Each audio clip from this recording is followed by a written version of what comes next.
Tonight, an equation of divine proportions. Let's have a look at the most famous claim about phi appearing in nature. Is a person's height divided by the distance from the navel to the floor 1.618? In nature exists one of the great mysteries of mathematics. A unique numerical ratio that explains the proportions of the human body, the shape of a seashell, the secrets of a beehive. Or so Dan Brown would have us believe.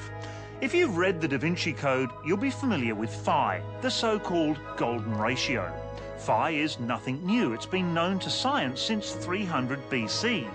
But is it really all around us, as the Da Vinci Code claims? I'm on a mission to find out the facts behind the figures, and my quest starts here at the University of Melbourne. I'm here to meet mathematician Marty Ross, one of the country's foremost experts on phi, which is commonly known as 1.618.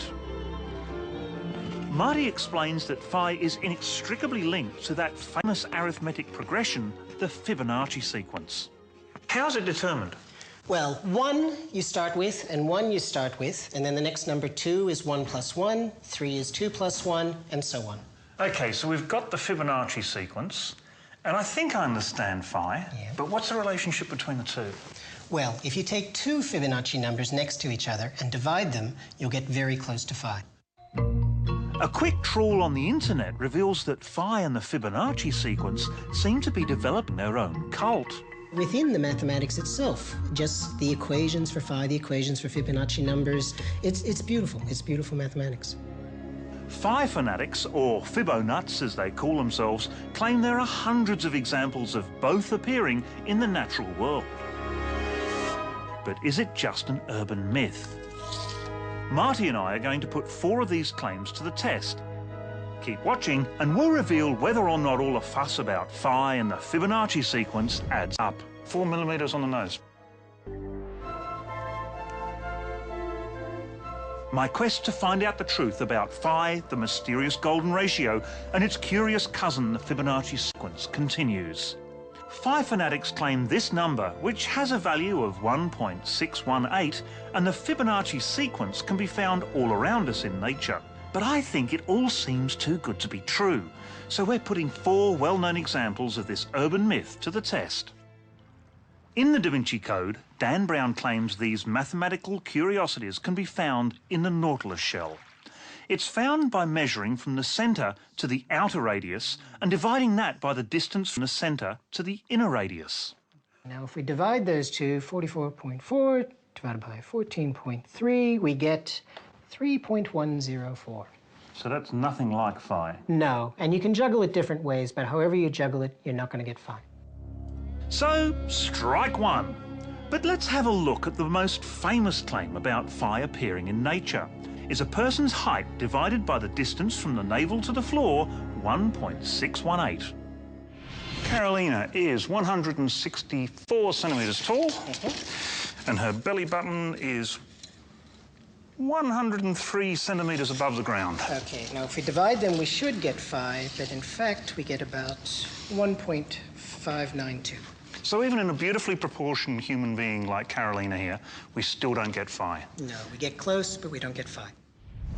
There's 2 versions of that. One version is that all bodies have this property. The other is that beautiful, well-proportioned bodies have this property, and both are false. So it's not looking good for phi. Let's try the insect world. According to Fibonuts, the ratio of female to male bees in any given hive should be phi, 1.618. But even Marty was flummoxed at this one, so we thought we'd get it straight from a beekeeper. Look, we believe, depending on the time of year, that the ratio would be about 50 to 1. So that's 50 workers, or the females, to 1 drone being the male. So nothing like 1.618 ... no? No, not that I believe. Nothing that you've heard of, right? That's a 3rd strike for phi. But when we delve deeper into the ancestral patterns of bees, we discover that the Fibonacci sequence, related to phi, makes an appearance. Well, a female bee has both a female and a male parent, but a male bee has only a female parent. So if you count up the number of parents or grandparents at each generation, you get a Fibonacci number. And that's going to occur for every bee in the hive? Every bee in the hive. Our last example is the sunflower. Allegedly, the Fibonacci sequence can be found forming a pattern in its head. Marty, it's stunningly pretty, but where can you find Fibonacci numbers in the heart of a sunflower? Well, the obvious thing that your eye catches are these spirals going out like that. And if you count the number of spirals going clockwise, that'll be a Fibonacci number. And then if you count the number of spirals going counterclockwise, it'll be a different Fibonacci number, an adjacent Fibonacci number. For example, if a sunflower head has 21 spirals in one direction, it'll have 34, the next number in the Fibonacci sequence, spiraling in the opposite direction. So phi is not found in the spirals of a nautilus shell, nor the proportions of the human body. But the Fibonacci sequence reveals itself in the ancestry of bees and the head of a sunflower. But that's still a strike rate of 50-50. Not bad for an urban myth, really. So what's going on here? If they exist in nature, it has to be because somehow you're getting the next object as a sum of the previous two objects. So that's the way the Fibonacci numbers work. 2 + 3 = 5, 3 + 5 = 8. When they exist in nature, it's because that law, that rule, is built into the natural mechanism, whatever it happens to be. But why has the divine proportion been blown out of all proportions? You can get a great name, then people hang on to the name.